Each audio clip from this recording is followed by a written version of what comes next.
امروز در قصر ملت اساسگذار صلح و وحدت ملی پیشوای ملت پرزیدنت جمهوری تاجیکستان محترم امومالی رحمون با اشتراک معاونان سروزیر جمهوری تاجیکستان، راهبر دستگاه اجرایی پرزیدنت جمهوری تاجیکستان، یاردمچی پرزیدنت و راهبران یک قطار وزارت و اداره‌های دولتی مشورت کاری دایر کردند.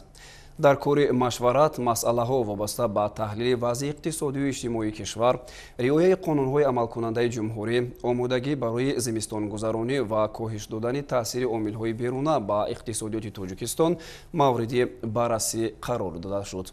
پرزیدنت مملکت محترم امومالی رحمون با حکومت کشور، دستگاه اجرایی پرزیدنت جمهوری تاجیکستان، وزارت و اداره‌های دولتی و مقامات اجرایی حکومت دولتی ولایت‌ها، شهر و ناحیه‌ها جهت در سطح ضروری آماده باشی برای زمستانگذرانی معرکه زمستان، ذخیره کافی مواد خوراکواری و سوزشواری، تامین مؤسسه‌های اجتماعی و اهالی با برق و گرمی دستور سپارش دادند. همچنین دایر به رعایت قانون جمهوری تاجیکستان درباره تنظیم عنعنه و جشن و مراسم در جمهوری تاجیکستان وابسته به اوضاع جامعه، تغییریابی اقلیم، خشکسالی و کم‌آبی به طور کافی ذخیره کردن و استفاده صرفه‌کارانه مواد خوراکواری و خودداری نمودن اهالی از معرکه‌های سرخراجات سپارش‌های مشخص داده شد.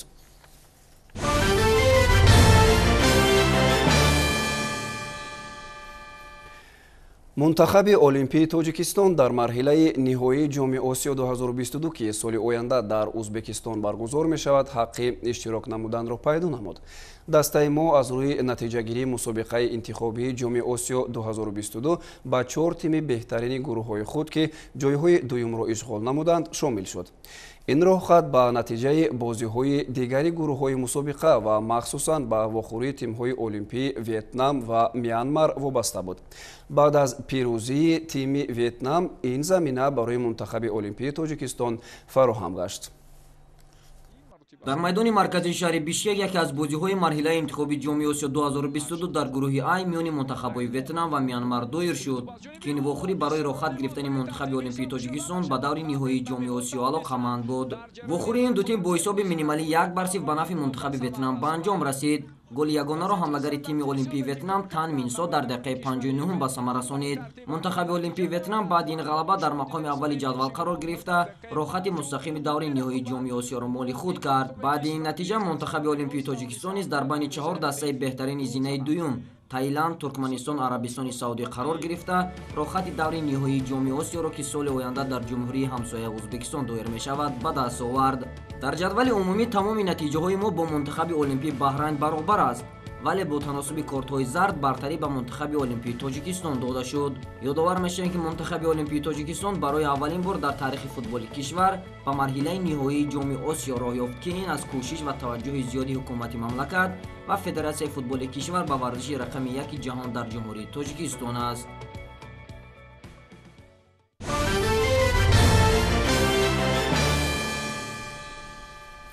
در دایره نقشه‌چاره‌بینی‌های ساختار و مقامات کشور، بنیاد و نوسازی انشاءات تعیینات گوناگون در شهر و نواحی مملکت ادامه دارد.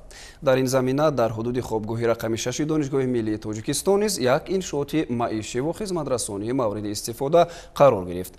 در رسمی مورد بهره برداری قرار دادن انشاءات نمایندگان مقامات گوناگون شرکت داشتند. تفصیلات بیشتر در گزارش همکاران ما.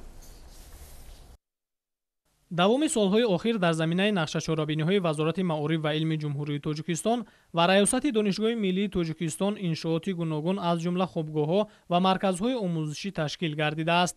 дар идомаи ин тадбирҳо чанд соли қабл асосгузори сулҳу ваҳдати миллӣ пешвои миллат муҳтарам эмомалӣ раҳмон дастур дода буданд ки дар назди хобгоҳи рақами 6 донишгоҳи миллии тоҷикистон маркази маишӣ хизматрасонӣ барои донишҷӯён сохта ба истифода дода шавад. иншооти мазкур дар асоси лоиҳа бо сифати баланд бунёд гардид. ҷои таъкид аст ки бо мусоидати вазорати маориф ва илми ҷумҳурии тоҷикистон ва талошҳои бевоситаи раёсати донишгоҳӣ нақша амалӣ гардид. бино асосан аз ду ошона иборат буда, дар он дар ошонаи аввал ҳаммом ҳам барои занҳо ҳам мардона бунёд гардидааст ки дар як давр метавонад 50 нафар хизмат расонад. дар ошонаи дуюми бинои мазкур кушонаи ҳусн барои занҳо ва сартарошхона, ҳамчунин барои 100 ҷои нишаст ошхона бунёд гардидааст ки бино метавонад дар як давр барои 100 нафар хизмат расонад. баробари ба истифода дода шудани бино метавонад 35 нафар бо ҷои кори доимӣ таъмин гардад. бино аслан дар майдони 1348 метри мураббаъ сохта шудааст. дар бино зери сохтумон 480 метри мураббаъ ва роҳҳоравҳо 198 метри мураббаъ, қисмати кабудизоркунӣ бошад 648 метри квадратиро дар бар мегирад. маҷмӯаи маишии хизматрасонии сафои донишҷӯ бо ҳузури вазири маориф ва илми ҷумҳурии Тоҷикистон Маҳмад Юсуф Имомзода, муовини раиси шаҳри Душанбе Мавсума Муинӣ, ректори донишгоҳ ва дигар устодону шогирдон мавриди истифодабарӣ қарор гирифт. маҷмӯа дорои ҳамоми замонавӣ, кошонаи ҳусн, сартарошхона ва ошхонаи барҳаво мебошад. муҳайё намудани чунин шароит барои донишҷӯён аз ғамхориҳои пайвастаи роҳбарияти олии мамлакат нисбат ба насли ҷавону ояндасози кишвар мебошад. ҷои таъкид аст ки шароити иҷтимоии донишҷӯён давоми солҳои охир беҳтар гардида, онҳо таҳти ғамхории сохтору мақомоти дахлдор мебошанд. фикр мекунам ки ин ҳама боз ҳам таваҷҷӯҳи бевоситаи пешвои миллат муҳтарам Эмомалӣ Раҳмон ба ҳаёти ҷавонон аст, ба таҳсилу омӯзиши онҳо аст ва он шароитҳое ки барои онҳо ба вуҷуд оварда шудааст тақозо мекунад ва ба ҷавонон як нерӯи илҳом ҳам медиҳанд ки онҳо дар таҳсил, дар омӯзиш масъулияти бештар зоҳир намоянд ва чун оянда ҳама субот, ҳама пешравӣ, ҳама инкишофи ҷомеа ба ҷавонон вобаста аст. фикр мекунам ки ҳамаи ин шароитҳои ба вуҷуд омада заминаи аслии ин пешравиҳо хоҳад буд ва дар оянда низ он нақшаҳое ки раёсати донишгоҳи миллии Тоҷикистон дорад, вазорати маориф ва илми ҷумҳурии Тоҷикистон доранд, бевосита кушодашавии хобгоҳҳои нав бозам аз он далолат медиҳад ки таваҷҷӯҳи давлати ҳукумати ҷумҳурии Тоҷикистон ба ин нерӯи созанда ҳамеша дар меҳвар қарор дорад ва он чизое ки имрӯз мебинем далеле аз ин таваҷҷӯҳҳои давлату ҳукумат мебошад. ҳамчунин имрӯз аз ҷониби раёсати донишгоҳ барои 140 нафар маъюбону ятимоне ки дар донишгоҳ таҳсил доранд дастурхони пурнозу неъмат оруста шуд. ҳамзамон ба ҳар яки онҳо аз номи пешвои миллат муҳтарам Эмомалӣ Раҳмон тӯҳфаҳои хотирмон ва маблағи муайян супорида шуд. ба маъюбон ятимоне ки дар ҳамин донишгоҳ таҳсил мекунанд ва чӣ қадр ки шоҳид ҳастед имрӯз мо аз ҳамин кӯмакҳо баҳравард мешавем ва ман миннатдории худро ба асосгузори сулҳу ваҳдати миллӣ пешвои муаззами миллат ки ҳеҷ вақт моро танҳо намегузоранд ва ҳамчунин худашон қайд мекунанд ки мо ҳеҷ вақт ягон ятими кулро дар нимараҳ намемонем, меомӯзонем, тарбия мекунем, ба ҳаёти мустақилона гусел мекунем.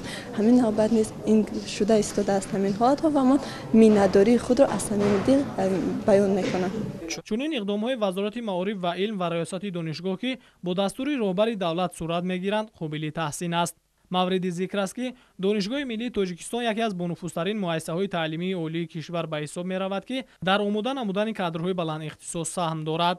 саҳми масъулину ҳайати профессорону омӯзгорони донишгоҳи миллии Тоҷикистон дар пешбурди илмҳои ҷомеашиносиву дақиқ ва омодасозии кадрҳо дар ин самт назаррас арзёбӣ карда мешавад.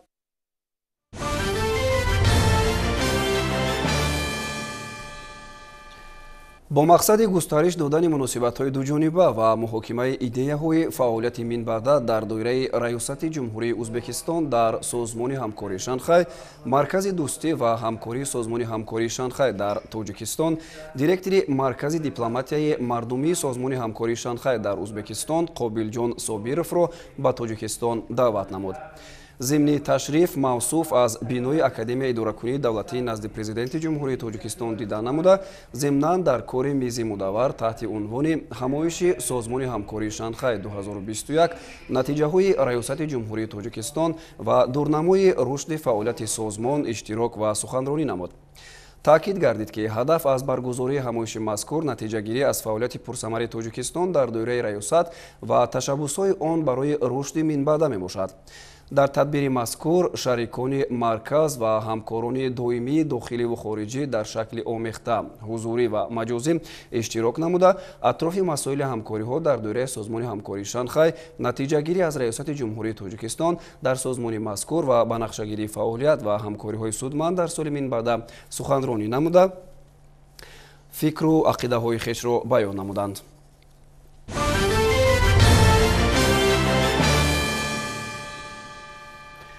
дар доираи иҷроиши дастуру супориш ва қарори раиси шаҳри Душанбе муҳтарам Рустами Умалӣ бо мақсади баррасии вазъи садаманокии роҳу нақлиёт, махсусан садамаҳои нақлиёти марговар, андешидани чораҳои таъхирнопазир ҷиҳати ба танзим даровардани фаъолияти нақлиётҳои ҷамъиятии мусофиркашонӣ, аз ҷумла автомашинаҳои сабукрави мусофиркашон ба исилоҳ таксиҳо, ба роҳ мондани муомилаву муоширати хуби ронандагон бо мизоҷон ки асоси муаррифкунандаи фарҳанги шаҳрдории миллати тоҷик аст, мулоқоти роҳбарияти раёсати вазорати корҳои дохилӣ дар шаҳри Душанбе бо роҳбарони ширкатҳои нақлиёти мусофиркашонии ҷамъиятӣ, давлативу хусусӣ ва масъулони сохторҳои нақлиётии мақомоти маҳаллии ҳокимияти давлатии ноҳияҳои шаҳри Душанбе баргузор гардид.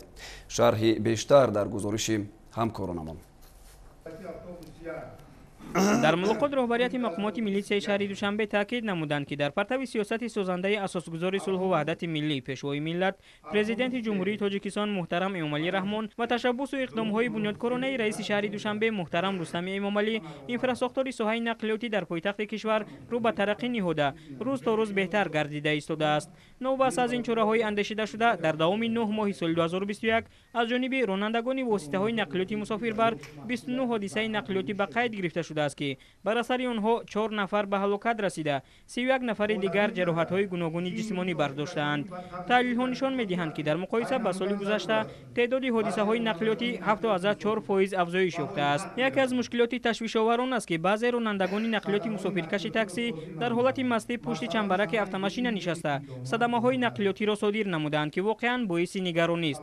дар ин давра аз ҷониби ронандагони нақлиёти таксӣ ҳамчунин қоидавайронкуниҳои дағали ҳаракат дар роҳ аз қабили 24 далели дар ҳолати мастӣ идора намудани воситаи нақлиёт ба қайд гирифта шудааст ки ҳаёти худ ва мусофиронро зери хатар гузоштаанд. дар ин муддат 46 ҳолати муносибати дағалонаи ронандагону кондукторон мавриди санҷиш қарор дода шуда, дар натиҷа нисбати вайронкунандагони тартибот бо қарорҳои суд аз 5 то 15 шабонарӯзи ҳабси маъмурӣ татбиқ карда шудааст. дар интиҳо аз масъулини ширкатҳои нақлиёти мусофиркашонии ҷамъиятӣ, давлативу хусусӣ даъват ба амал оварда шуд ки бо ҷоннок намудани корҳои фаҳмондадиҳӣ дар баланд бардоштани маданияти ронандагон саҳмгузорӣ кунанд ва аз сар задани садамаҳои нақлиётӣ пешгирӣ намоянд.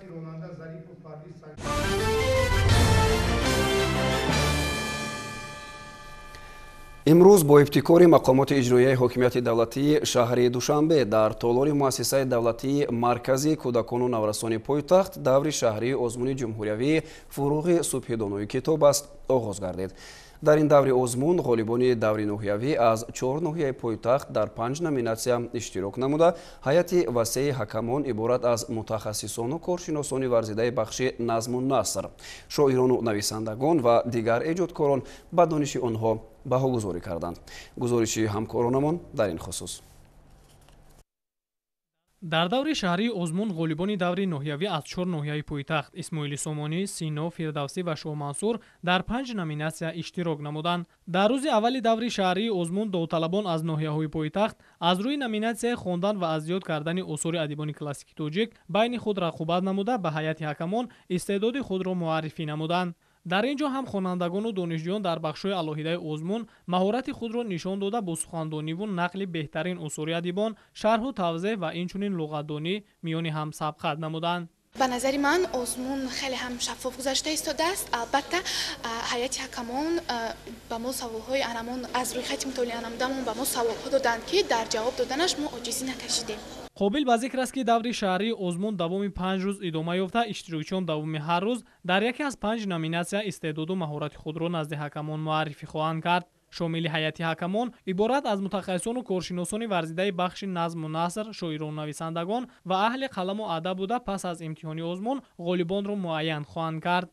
озмуни ҷумҳуриявии фуруғи субҳи донои китоб аз соли сеюм аст ки миёни қишрҳои мухталифи ҷомеа аз ҷумла хонандагону донишҷӯёни ҳамаи зиннаҳои таҳсилот ва шаҳрвандони мамлакат роҳандозӣ гардида, воқеан ҳам тавонист ба баланд шудани завқи китобхониву китобдории мардуми тоҷик мусоидат кунад. мавриди зикр аст ки даври ноҳиявии озмун бо рақобати солими иштирокчиёни он ҷанбаст гардида, барои иштирок дар даври шаҳрии он 280 довталаб рохат гирифтанд. пас аз натиҷагирии даври шаҳрии озмун ғолибон бо мукофотпулӣ ва диплому сипосномаҳои мақомоти иҷроияи ҳокимияти давлатии шаҳри Душанбе сарфароз гардонида шуда, соҳиби рохат ба даври ниҳоӣ, яъне даври ҷумҳуриявии озмунӣ фуруғи субҳи донои китоб аст мегарданд.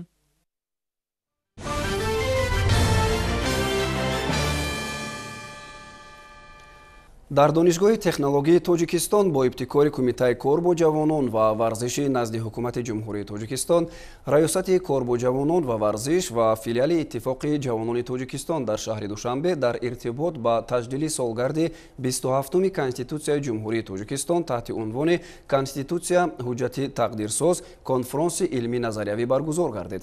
шарҳи бештари мавзӯъ дар гузориши навбатии барнома. ضمن برگزاری همایش علمی نظریوی با مناسبت سالگرد 27 روز کنستیتوسیای جمهوری تاجیکستان، ناطقان، نمایندگان ریاست کار با جوانان و ورزش، فیلیال اتفاق جوانان تاجیکستان در شهر دوشنبه و دانشمندان بخش حقوق ابراز داشتند که کنستیتوسیا نه تنها یک سند حقوقی و سیاسی است، بلکه حجت است که در آن آرزو و آرمان‌های ملت تاجیک انعکاس یافته است. یکی از عامل‌های به میان آمدن ضرورت قبول کنستیتوسیای نو صاحب استقلالی به شکل حاکمیت ملی گذشتن جمهوری تاجیکستان میباشد. قبول کنستیتوسیای نوین 6 نوامبر سال 1994 برای بنیاد مملکت آباد و پیشرفته، تامین امنیت و آسایش، صلح و آزادی و انکشاف و پیشرفت آینده کشور تازه استقلال زمینه گذاشت. در این سند مهم تقدیرساز، ارزش و منفعت‌های ملی، مناسبات و فعالیت‌ها به تنظیم و حد و مرز اساسی حقوقی و قانونی برای شهروندان مملکت مشخص گردیده است.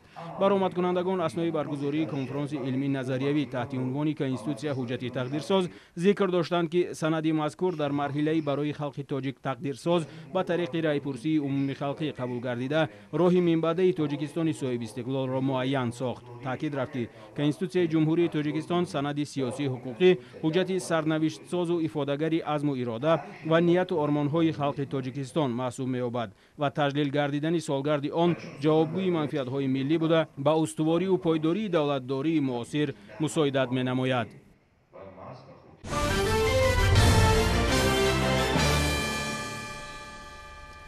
дар доираи ташаббусҳо бахшида ба ҷашни 30-солагии истиқлолияти давлатии ҷумҳурии тоҷикистон тибқи нақшачорабиниҳои мақомоти иҷроияи ҳокимияти давлатии шаҳри Турсунзода дар ҷамоати деҳоти Қаратоғ наздик ба 40 иншооти таъиноти гуногун сохта ба истифода дода шуд. имрӯз ҳамаи ин иншоот фаъолияти хуб доранд. иншооти бузурги ин ҷашни тарихӣ дар ҳудуди ҷамоат корхонаи истеҳсолу коркарди коғаз, чойхонаву тӯйхона ва маркази дилхушии роҳи абрешӣ мебошад. ҳамкорони мо Хуршед Ҳалимов ва Тоҳир Сулаймонов мавзӯъро идома медиҳанд. бахшида ба ҷашни 30-солагии истиқлолияти давлатии ҷумҳурии тоҷикистон дар шаҳри Турсунзода 382 иншооти таъиноташон гуногун ба нақша гирифта шуда, ҳамаи он марҳила ба марҳила ба истифода дода шуд. баъди бунёду аз навсозии иншооти таъиноти гуногун садҳо нафар сокинони минтақа ба кор ҷалб карда шуданд. аз ҷумла яке аз он ин корхонаи истеҳсолии коркарди коғаз бо фарогирии 30-40 нафар коргарон дар деҳаи Зарнисор аз ҷониби соҳибкори маҳаллӣ сохта ба истифода дода шудааст, ки имрӯз фаъолияти хуб дорад. дар корхона таҷҳизотҳои наву замонавӣ насб гардида ашёи хомро аз Федератсияи Русия, ҷумҳурии Қазоқистон, ҷумҳурии Халқии Чин ва аз маҳал дастрас менамоянд. раҳмат ба ҳамин хеле соҳибкорон ки мо занҳои хонашина ба кор таъмин карданд. мо ба маоши хуб мегирем, бо авқоти гарм 3 бор таъминем. дар деҳаи ба номи Сайдалӣ Табарови ҷамоати деҳоти Қаратоғи шаҳри Турсунзода бошад, тарабхона, маркази савдо, ошхона ва чойхона аз ҷониби соҳибкорони маҳаллӣ оилаи Маҷидуфо бо номи роҳи Абрешим сохта ба истифода дода шудааст. иброз гардид ки дар ин иншооти мазкур 20 нафар сокинони маҳаллӣ соҳиби ҷойи кори доимӣ гардида, дар як вақт метавонанд 100 нафар мизоҷонро қабул намоянд. дар маҷмӯа бо санъати баланд барои сайёҳони дохиливу хориҷӣ хӯрокҳои миллӣ омода гардида, ҳамчунин мизоҷон метавонанд мувофиқи хоҳиши худ таомҳои аврупоӣ низ фармоиш диҳанд. ҳамчунин барои гузарондани чорабинӣ ва тӯю маъракаҳо дар маҷмӯаи мазкур яктолори барҳаво бо 100 нафар бунёд ёфтааст. мо соҳибкорон иқдом гирифтем ки бахшида ба ҷашни 30-солагии истиқлолият якта тарабхона кушода ба истифода диҳем, ки ин дар шоҳрои Душанбе, Ӯзбекистон қарор дорад бо номи роҳи Абрешим. мо дар ин ошхонаи роҳи Абрешим кӯшиш мекунем ки таомҳои миллиро барои мардуми Тоҷикистон ва сайёҳони дохиливу хориҷӣ пешкаш намоем. дар ҳақиқат дар натиҷаи ваҳдату ҳамдилӣ мардуми меҳнатдӯсти кишвар аз ҷумла сокинони шаҳри Турсунзода ҷиҳати фардои гулафшон зери парчами парафшону ҳамдилӣ ва фазои сулҳу амонӣ меҳнати пурсамар менамоянд.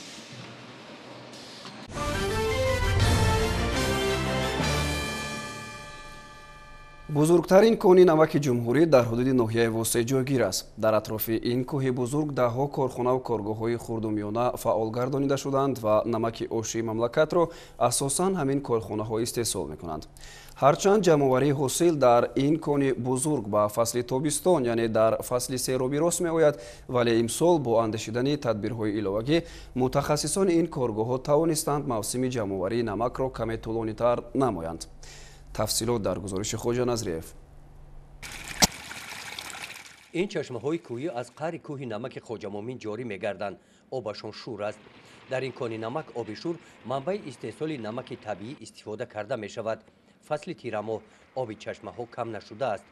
ин имкон медиҳад ки кор дар палҳо идома ёфта ҳосили намак афзояд. мутахассисон гуфтанд ки бо истифодаи плёнкаҳо дар палҳо то боришоти барфу борон ҳатто то моҳи ноябру декабр ин сарвати табииро ҷамъоварӣ намудан имкон дорад. ин таҷрибаро дар ин минтақа танҳо ҷамъияти саҳомии кушодаи Хоҷамомин истифода менамояд ва бо чунин тарзи корбари намакро бо сифати баланд ва беталаф ҷамъоварӣ менамоянд. маъмурияти ҷамъияти саҳомии кушодаи Хоҷамомин дар ин мусорати корҳои саҳроӣ дар палҳо рӯтезонида мақсад доранд ки пеш аз боришоти борону барф маҳсулоти дар палҳо ҷамъовардаро саривақт ва беталаф ҷамъоварӣ намуда ба анбор кашонанд. аз ин рӯ имрӯзҳо техникаҳо ба кашонидани намак машғул мебошанд. 15 нафар коргарон ба ин кор сафарбар карда шуданд. тибқи иттилои роҳбарияти корхона фасли тобистон ки мавсими асосии ҷамъоварии намак мебошад, дар ин давра ҷойҳои корӣ зиёд мегарданд. дар мавсими имсола ин охирон тӯбки намак аз ҳамин пал мебошад. дар ҷамъияти саҳомии кушодаи Хоҷамомин ин шабу рӯзҳо ҷамъоварии ҳосили намак бо сурат идома дорад. ҷамъияти саҳомии кушодаи Хоҷамомин дар ноҳияи восеъ калонтарин корхонаи истеҳсоли намак мебошад. ин тӯбки калони намак дар мавсими имсола ҷамъоварӣ карда шудааст. болои он ҳама рӯза даҳҳо тонаҳои дигар намак илова мегарданд. аз ҳамин ҷо фасли зимистон маҳсулот барои коркард ва корхонаҳо интиқол дода мешаванд. имсол барои ҷамъияти саҳомии кушодаи Хоҷамомин соли бобарор омад. гармии тобистони имсола имкон фароҳам овард ки намак ҳар чӣ қадар бештар дар анборҳо захира карда шаванд. гузориши Хоҷа Назриев, Худойназар Зуҳуров аз ноҳияи восеъ барои барномаи иттилоотии Навид.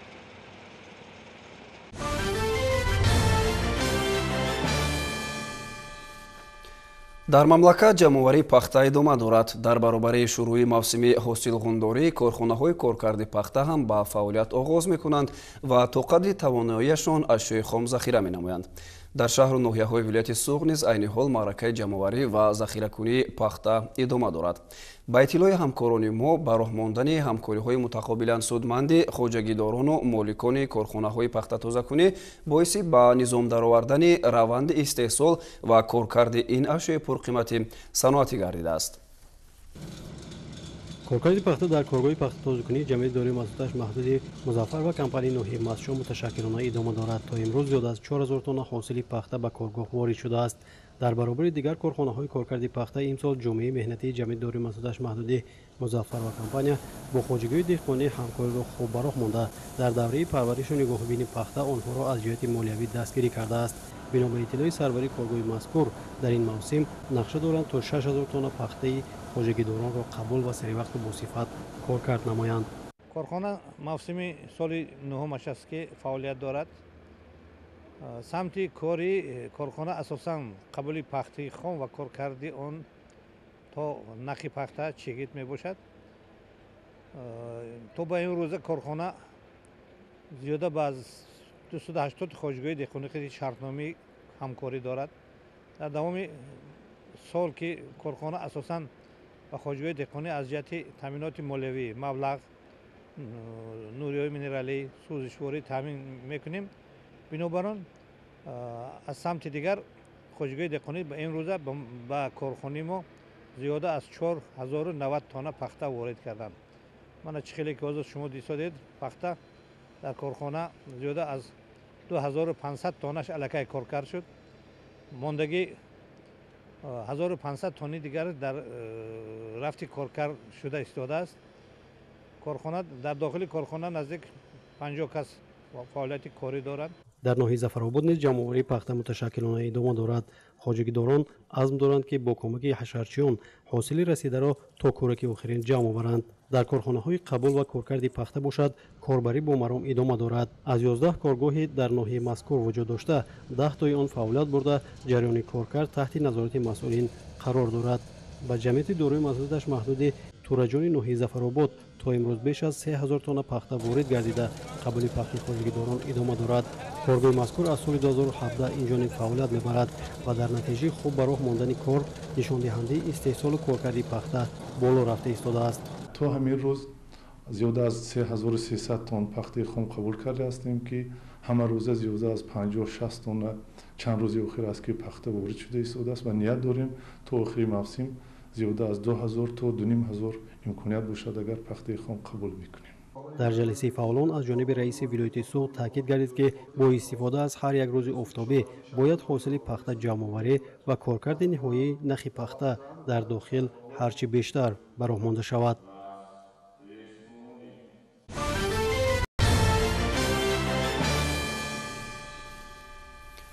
тавре хабар дода будем ҳанӯз аз моҳи августи соли ҷорӣ дар мамлакат омодагиҳо ба давраи тирамоҳу зимистони пешомад шурӯъ гардиданд. вобаста ба ин дар ҳамаи шаҳру ноҳияҳо ситоди махсуси зимистонгузаронӣ таъсис дода шуд ки вазифаи он назорати иҷрои нақшаи чорабиниҳои мақомот ва ташкилоту идораҳо ба мавсими сармо мебошад. аз ситоди шаҳри ҳисор ба хабарнигорони мо иттилоъ доданд ки ташкилоту муассисаҳои шаҳр ба мавсими сардиҳои пешомад асосан омодаанд. таваҷҷӯҳ кунед ба гузориши навбатии мо. шӯъбаи маорифи шаҳри ҳисор баҳри пайдо кардани шароитҳои хуби дарсии хонандагон дар ҳамаи муассисаҳои таълимӣ ва кӯдакистонҳои шаҳри ҳисор ангишту ҳезум ва дигар намуди сӯзишворӣ захира карда шудааст ки он барои гузарондани фасли сармо басанда мебошад.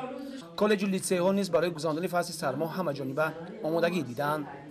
муассисаи давлатии таълимии коллеҷи тиббии шаҳри ҳисор барои гузарондани зимистони солҳои 2021-2022 пурра омода аст ва он чӣ ки барои гузарондани зимистон яъне ки ангишт ва маводҳои сӯзишворӣ лозим аст мо дар анборҳои муассиса захира кардаем ва боварӣ дорем ки зимистони дар пеш истодаро бо сари баланд ва бе ягон мушкилӣ паси сар мекунем.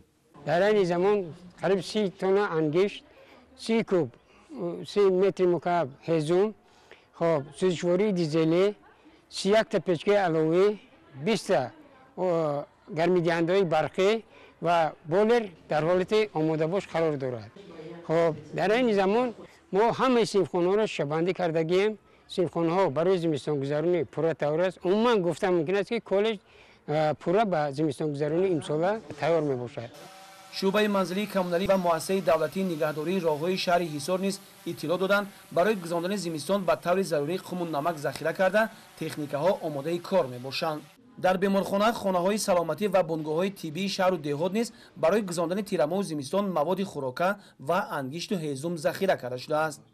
шабакаи муассисаи кӯмаки аввали тиббии санитарии шаҳри ҳисор аз 35 маркази саломатӣ, 41 бунгоҳи саломатӣ ва 1 маркази саломатии шаҳрӣ иборат аст. вобаста ба фаъолияти мунтазам ва самарбахш гузарондани зимистонгузаронӣ тибқи нақшаи марказҳои саломатии деҳотӣ, ҳамаи марказҳои саломатӣ бо 95 тонна ангишсанг, 42 куб ҳезум, 120 адад оташдон, 100 литр сӯзишворӣ, 15 генератори барқӣ ва 72 адад гармидиҳандҳои барқӣ пурра таъмин карда шудаанд. муассисаи мо аллакай 100% тайёр аст, омода аст.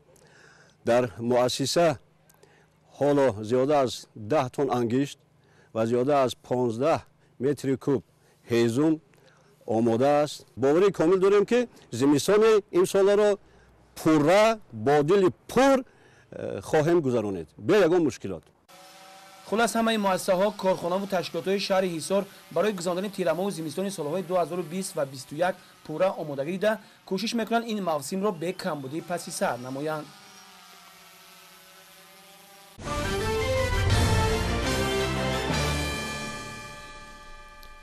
ҳамасола масъалаи зимистонгузаронӣ мавриди таваҷҷӯҳи мақомоти давлатӣ қарор дошта то ҳадди имкон ҷиҳати бемушкилӣ гузаронидани ин марҳила давоми сол чораандешиҳо сурат мегирад.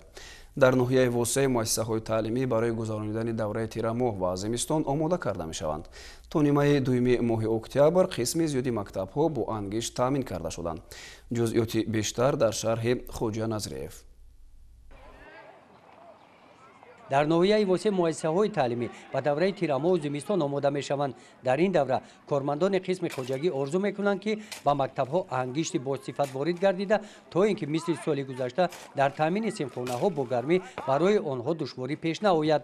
Шеравгани Исмат, мудири қисми хоҷагии муассисаи таълимии рақами 29 дар ин давра масъулияташ бештар аст. Имсол ин миқдор ангиштро қабул намудааст. барои ки барои ангишт бо нағз бисӯзад таҳлил чиз мекунем. амина барои ангишт 20 куб аз ин гос тайёр дорем, аз он дасткладмон дорем, бо дар вориди мавқеи мактаб ҳам дорем. аминора ташкил кардем, бо меорем ки зимистонгузари мо нағз бигзарад, бекамуди гузарад. Шеравган ҷавони саховатманд аст. барои гузаронидани давраи тирамоҳу зимистон ҳамчунин аз ҳисоби маблағҳои шахсии худ ба қадри хеле зиёд ба мактаб ҳезум ворид кард. дигар саховатмандони деҳаи Чорбоғ ба ӯ пайравӣ карданд. ин тали ангиштсанг барои 4 мактаб ҷудо карда шудааст. як қисми мактабҳо ҳиссаи худро омада бурданд. дар муассисаи таҳсилоти миёнаи умумии рақами 19 бошад, воқеъ дар деҳаи Заркорон, барои гузаронидани давраи тирамоҳу зимистон имсол омодагии ҷиддӣ диданд. дар амбор ҳезум захира карда шуда барои ҷо кардани ангиштсанг ҷо тайёр менамоянд. дар ин муассиса 350 нафар хонандагон ба таҳсил фаро гирифта шуда, ҳамаи симхонаҳо пурра шишабандӣ карда шуданд. барои пешгирӣ аз сӯхтор, гӯшаи зидди сӯхтор бо воситаҳои зидди сӯхтор омода карда шуданд. муассисаи таълимӣ типи кӯҳна буда ба воситаи печҳои аловӣ гарм карда мешавад. ана дар муассисаи таълимӣ 15 печҳои аловӣ мавҷуд ҳастанд, ки то имрӯз мо маъмурияти муассисаи таълимӣ ана 18 куб ҳезум барои гузарондани давраи тирамоҳу зимистон, ана 40 литр сӯзишвории дизелӣ ва омода дида истодаем, ки барои давраи гузарондани зимистони солҳои 2021-22 6 тонна ангишти дигарро омода намоем. ва шишабандии муассисаи таълимӣ ба пуррагӣ таъмин шудааст ва омода аст, ки ана давраи зимистони соли 2021-22-ро ба пуррагӣ ва сари баланд гузаронанд. дар ҳудуди ҷамоати деҳоте ба номи Мирзоалӣ Вайсфи ноҳияи восе, яке аз калонтарин муассисаи таълимӣ, мактаби рақами 50 ҳам ба давраи тирамоҳу зимистон омода мебошад. ин муассиса моҳи апрели соли гузашта дар натиҷаи офати табиӣ зарари калон дида буд. тибқи иттилои директори мактаб, ин зарар бартараф карда шуда, тирезаҳои симхонаҳо аз нав шишабандӣ карда шуданд. 16 симхона дорем. мо аз 16 симхона 11 та симхонаш барои печкаи алови қатъи гарм мешавад. аллакай мо печкаро таъмир кард, тайёр кардагием барои зимистон гузаронӣ ва 5 симхона диgamon ба воситаи барқ, мақсад ки гарм мешавад, печҳои барқӣ ҳам тайёр ҳаста. мо аллакай гуфта метавонем ки барои зимистон гузаронӣ мактаби мо дар доираи 100% тайёр аст. шишабандӣ дар доираи 100% аст. ягон ҷои симхона мақсад ки намондааст, ки ҷое ки буд мо таъмир карда бировардем аз масъалаи шишабандимон дар дараҷаи олӣ аст. оғози мавсими гармидиҳӣ дар муассисаҳои таълимӣ аз рӯзи 15 ноябр шурӯъ мегардад.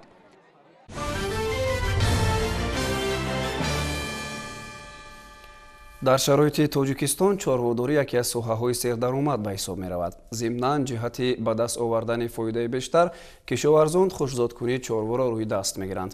ин таҷриба дар кооперативи тиҷоратии Умед яки ноҳияи Ховалинг ба таври васеъ истифода бурда мешавад. гузориши ҳамкоронамон дар ин хусус. давлат бозоров яке аз кишоварзони варзидаи ноҳияи Ховалинг мебошад ва дар кооперативи истеҳсолияш зотҳои беҳтарини чорвои калони шохдори ба шароити иқлими минтақа мутобиқро парвариш менамояд. ин хоҷагидор ҳамасола дигар хоҷагиҳоро бо чорвои хушкзод таъмин мекунад. аслан дар водии Ховалинг аз замони иттиҳодияи агросаноатии Ховалинг ки 5 намуди зотҳоро санҷида баромада буданд, яке аз зотҳое ки ҷои аввалинро ишғол карда буд дар вақти санҷиш, ин зоти Абердина ангус мебошад, ки ватани ӯ Шотландияи шимолӣ аст ва дар мавзеи иқлими Ховалинг худро бисёр хуб нишон дод. ҳам аз ҷиҳати маҳсулотнокӣ ва ҳам аз ҷиҳати тобовар будан ба касалиҳо ва ҳам аз ҷиҳати дар давраи зимистон ба хунукӣ тобовар буданд. ҷои дуюмро зоти сарсафеди қазоқӣ ё ин ки герефорд мегӯянд дар хоҷагии мо бошад. саршумори мо ҳам иборат аз зотҳои абердин ангуст ва барои шир истеҳсол кардан зоти говҳои сиёҳала аст. иқлими ноҳияи ховалинг сарду зимистонаш тӯлонӣ аст. аз ин рӯ чорвопарварон ҳамасола аз нақша зиёд хӯроки чорво захира менамоянд. ҳоло нархи хӯроки консентратӣ аз ҷумла кунҷораю сабус боло рафтааст ва хоҷагидорон барои чорвояшон бештар сенаж мехобонанду алафҳои табиӣ захира мекунанд. чорводорони хоҷагии мо дастуру супоришҳои ҷаноби олиро сармашқи кори худ карда барои бо сифат тайёр намудани хӯроки чорво ва бо дараҷаи баланд гузарондани зимистонгузаронӣ шабу рӯз кор карда имрӯз 260 тонна сенаж ва 65 тонна бедаи юнучқа тайёр карданд ки ба ҳар сар ҳайвони шохдори калон 14 воҳиди хӯрокӣ мерасад ё ки ба ҳар сар ҳайвон дар як моҳ 2-4 воҳиди хӯрокӣ мерасад ки ин басанда аст. аксари роҳбарони хоҷагиҳои чорвопарвар аз давлат бозоров дар парвариш ва нигаҳбини чорвои калони шохдор маслиҳат мепурсанд ва барои хушзодкунӣ аз ин хоҷаги чорво харидорӣ менамоянд. ширинҷон сафарзода, сайфиддин исмоилов аз ноҳияи ховалинг барои барномаи навид.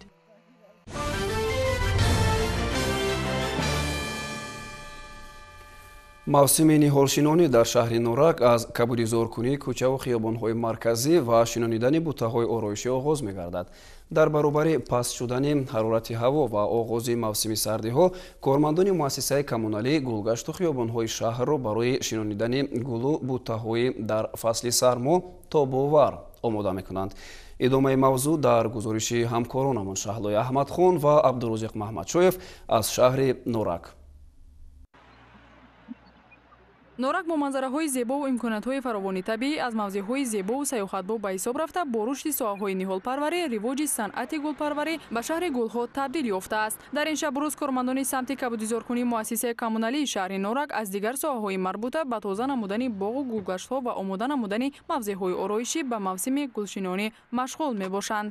оид ба тозаву озода нигоҳ доштани ҳудуди шаҳр, ҳамкориҳо ба корхонаҳо муассисаҳо ва ба муассисаи манзилии коммуналӣ ба роҳ монда чанбегиҳои умумишаҳрӣ бо ҷалби кормандони муассисаҳо корхонаҳои дохили шаҳр тозагиҳои соҳил, тозагиҳои маҳал гузаронда мешавад ва ҳудуди шаҳр аз партовҳои ғайрирасмӣ тоза карда ва ба техникаҳои махсус ба партовгоҳи расмӣ интиқол дода мешавад. бо мақсади саривақт тоза намудани гулгашту хиёбонҳо аз гулҳои мавсимии хушруда ва шинонидани гулбутаҳои ороишӣ ба фасли сармо тобовар дар баробари гулкорони муассиса, ҳамчунин кормандони ташкилоту идораҳо ва сокинони меҳнатдӯст низ дар рӯзҳои шанбегӣ ба ҳашари умумӣ баромада дар таъмини тозагиву кабудизоркунии муҳити зист ҳиссагузорӣ мекунанд. муассисаи мо аз 4 минтақа иборат мебошад. минтақаи кабудизоркунӣ, минтақаи сохтмонӣ, минтақаи барқ ва минтақаи мошинсарой. айни ҳол дар ҳудуди шаҳр зиёда аз 250 000 гулҳои мавсимӣ шинонида шудааст ки ин ҳам ба шаҳрамон як ҳусну таровати зебои зам намудааст. ҷиҳати сарсад ба хурам гардонидани кӯчаву хиёбонҳои шаҳр бо гулу бутаҳои мавсимӣ дар назди муассисаи коммуналӣ 2 гармхонаи таҷрибавӣ таъсис дода шудааст. аз ҷумла барои дар мавсими имсолаи кабудизоркунӣ таъмин намудани ташкилоту идораҳо бо гулҳои мавсимӣ дар минтақаҳои гулпарварии муассисаи мазкур зиёда аз 50 000 беғ гулу бутаҳои ороишӣ парвариш ёфта истодааст. барои зимистона календура ҳаст, заринка ҳаст, бо як намуд гули наврӯзӣ дига ҳаст ва ям лувини зеф, турецкий гвоздик, абри нуқрагин 5-6 намуд гул ҳозира шудааст зимистона. барои зимистон ҳар як кадомаш 2,5, 2000, 1500 тайёр карда мондагим. ман фахр мекунам. ман барое ки модари гулоям ҳозира шуда ман худ мамда дарами рост нигоҳ мекардаги гуло чӣ кор карданам дар корай, чӣ хел парвариш кардан дар корай, равон кардан дар корай. кормандони муассисаи коммуналии шаҳри норак саъю кӯшиш бар он доранд ки дар баробари саривақт тоза намудани нуқтаҳои партовгоҳҳо, нигоҳубини ниҳолону гулбутаҳои ороишӣ ва таъмини равшанороӣ дар ҳудуди шаҳр, ҳамчунин дар маъракаи кабудизоркунӣ ва минбаъд ҷиҳати нигоҳубини парвариши ниҳолу гулу гулбутаҳои ороишӣ нақши боризе гузоранд.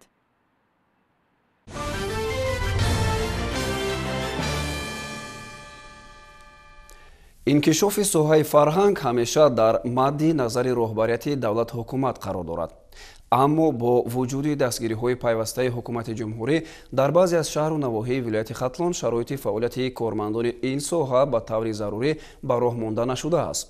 ин ҳам дар ҳолест ки корҳои сохтумон ва таъмиру азнавсозӣ дар тамоми гӯшаю канори ҷумҳурӣ ба истиқболи сисолагии истиқлолияти давлатӣ бо суръат идома доранд, вале дар рӯйхати нақшачорабиниҳо бунёду таҷдиди бинову иншооти фарҳангӣ хеле кам аст. ҳамкорони мо дар ин бора аз ноҳияи хӯросон гузориш таҳия намуданд. таваҷҷӯҳ кунед. бо дидани бинои мазкур кас гумон мекунад ки инҷо хонаи истиқоматӣ аст, аммо дар асл чунин нест, зеро ин биноро дар ноҳияи хӯросон муассисаи мактаби бачагонаи санъат ва эҷодиёт ном мебаранд, ки дорои 7 синфхона, 1 машқгоҳи хурд барои рақс ва 2 утоқи корӣ мебошад. шароит дар ин муассисаи фарҳангӣ антиқаҳои даврони шӯравиро ба хотир оварда ҳуҷраҳояш тангу торик ва бефаршу ҷевон аст. ягона дороияш чанд адад курсиҳои кӯҳнаву асбобҳои мусиқии фарсудашуда унвон мешавад. асбобҳо дар мактаб басанда нестанд, бо лозим ҳаст. неки ҳозир асбобҳое ки хонандаҳои мо доранд асбобҳои худшон аяд. дар толоре ки мо тамрин мекунем шароитҳо муҳайё нест ва мо наметавонем ки бемушкилӣ тамрини худро ба поён расонем. муассиса аз чанд шуъба иборат буда устодони таҷрибадори соҳавӣ нозукиҳои доираву таблак, най, рубоб, ғиҷак, рақс ва расомиро ба хонандагон ба таври назариявию амалӣ меомӯзонанд. бояд дар мактаби мусиқӣ толорҳои барҳаво бошад ки мо то ин ки ё ин ки оинаҳо бошад ки мо то ин ки худамонро дар он рақсҳои худамонро дар он дидаву дониста бояд рақсҳои худамонро кунем ва дар рӯи замин мо бо чешкӣ машқ мекунем. мушкилам ҳасту хелам боша осонам боша ки дигар илоҷ нест. ҳозир ҳамеша кор кардем. хай агар бо ягон ҷо дастрас кунанд ягон холина ягон чай партиян гилемай партиян бо беҳтар меша албат. дар ҳақиқат чӣ хеле ки шумо дидед ана пештар нохуб буд. ҳозир мо бисёр як ҳамира дар сатҳи хуб карда барои хонандагон муҳайё гардон содем ки бо бисёртар бештар хубтар шавад. чанд адад асбобҳои миллӣ ба монанди таблаку доира, дутору рубоб ва амсоли инро ки ҳамарӯза омӯзгорони ин муассиса баҳри илму касбомӯзии фарҳангчиёни оянда истифода мебаранд, аз ҷониби худи шогирдон харидорӣ гаштааст. ҳатто аз норасоии мизу курсӣ ва ҷевонҳо дар вақти машту тамрин асбобҳои мусиқӣ рӯи фарш гузошта мешавад. асбобҳо албатта дар ҷои махсус истодааш дар кор, не ки дар куҷо бимонем. хел шароитам хел ҳамҷо истодиан охе. мебуроранд камтар автобусу қоқ мекунанд бо меоранд.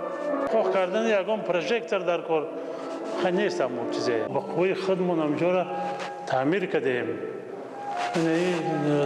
лампочкаҳо жалиш кардему, сафед кардему, хеле таъмир кардем, бо хеле беҳтар шуд. ҳозир ҳама синфхонаҳо қариб ки таъмир баромад. ана берун ман аз ҷои синфхонаҳои нав сохт содем бо худмон, ба қувваи худмон.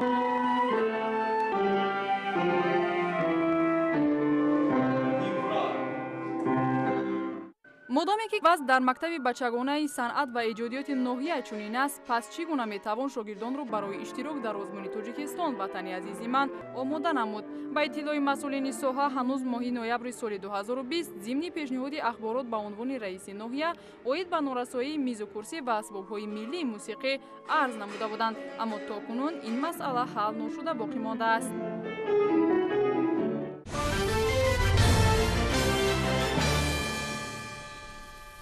бинандагони азиз, ҳамин гуна буданд хабарҳои нашри ҷамъбастии барномаи иттилоотии навид. ҳамин ҷо барномамон ба анҷом мерасад, вале барномаҳои дигар телевизиони Сафина идома доранд. дар давоми шаб бароятон истироҳати хубу хушро таманно мекунем. хайр.